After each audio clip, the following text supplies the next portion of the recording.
కరీంనగర్ జిల్లా కేంద్రానికి 47 కిలోమీటర్ల దూరంలో సైదాపూర్లోని రాయికల్ గ్రామంలో వాటర్పల్స్ రోడ్డు పరిస్థితి అధ్వానంగా ఉంది.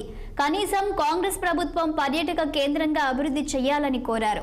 గత కొన్ని రోజులుగా కురుస్తున్న వర్షాలతో కరీంనగర్ జిల్లా సైదాపూర్లోని రాయికల్ జలపాతం పొంగి పొర్లుతోంది. సిద్దిపేట జిల్లా హుస్నాబాద్ నుంచి గొలుసు కట్టుగా ఉండే గుట్టలపై జలపాతం జాలువారుతోంది. వర్షాకాలంలో ప్రారంభమయ్యే జలపాతం వర్షాలు తగ్గుముఖం పట్టేంత వరకు ఈ జలపాతం ఉరకలేస్తుంది. జలపాతాన్ని చూసేందుకు ఉమ్మడి కరీంనగర్, వరంగల్, సిద్దిపేట జిల్లాల నుంచి పర్యాటకులు తండోపతండాలుగా వస్తున్నారు. నాటి కరీంనగర్ జిల్లా కలెక్టర్ సిపి జలపాతాన్ని సందర్శించి రోడ్ల నిర్మాణం చేపట్టి పర్యాటకులను ఆకట్టుకునేందుకు చర్యలు తీసుకుంటామని హామీ ఇచ్చారు. ఆ హామీలు అమలు చేయకపోవడంతో ప్రజలు ఆవేదన చెందుతున్నారు.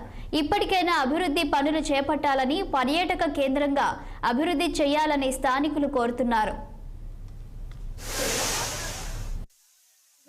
హుజరాబాద్ నుంచి వచ్చిన అయితే మా ఫ్రెండ్స్ అందరూ సజెస్ట్ చేసిళ్ళు ఇక్కడ రాయికల్లో వాటర్ ఫాల్స్ ఉన్నది, అందరు చూడండి బాగుంటుంది అని అంటే చూడడానికి వచ్చినాం మేము. ఇవాళ బాగుంది, అందరు చాలా మంది చిన్న పిల్లల నుంచి పెద్ద పిల్లల దాకా అందరు ఎంజాయ్ చేస్తున్నారు. చాలా ఇంట్రెస్టింగ్ ఉంది. అట్లనే గవర్నమెంట్ కూడా దీనికి కొంచెం ఇంక్రీజ్ చేసి అందరినీ ఇట్లా టూరిస్ట్ ప్లేస్ లాగా, కొంచెం చిన్న టూరిస్ట్ ప్లేస్ లాగా చేయాలని మేము అందరం కోరుకుంటున్నాం.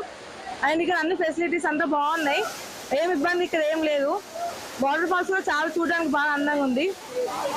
మాకు వాటర్ ఫాల్ ఎక్కడో లేదు. మా రాయికల్లలో 8 కిలోమీటర్ల దూరంలో మాకు వాటర్ ఫాల్ ఉన్నది. గోవా కూడా లేదు, మాకు ఇక్కడనే ఉన్నది గోవా కూడా. అన్ని ఆస్వాదించాలి, అందరూ మన పర్యాటకులు కూడా మా దగ్గరకు వచ్చి ఆస్వాదించాలి. కాకపోతే మాకున్న ఒక మైనస్ ఏంటి అంటే ఒక రోడ్ ప్రాబ్లం ఉన్నది. ఆ ప్రాబ్లం మా గవర్నమెంట్ స్వీకరించి ఆ రోడ్ వచ్చిందంటే మాకు ఎక్కడో అవసరం లేదు, ఎక్కడెక్కడో తిరగాల్సిన అవసరం లేదు. మీ ఇక్కడికే రావాల్సిందే. ప్రతి ఇప్పుడు వర్షాకాలం మీరు ఇక్కడ ఆస్వాదించడానికి మంచిగా ఉన్నది. మాకు మేము ఎక్కడ తిరగాల్సిన అవసరం లేదు. ప్రతి ఒక్కరు ఇక్కడికి వచ్చి ఆస్వాదించాల్సిన పర్యాటక కేంద్రం ఇదే కావాలని. Shamshabad RG police station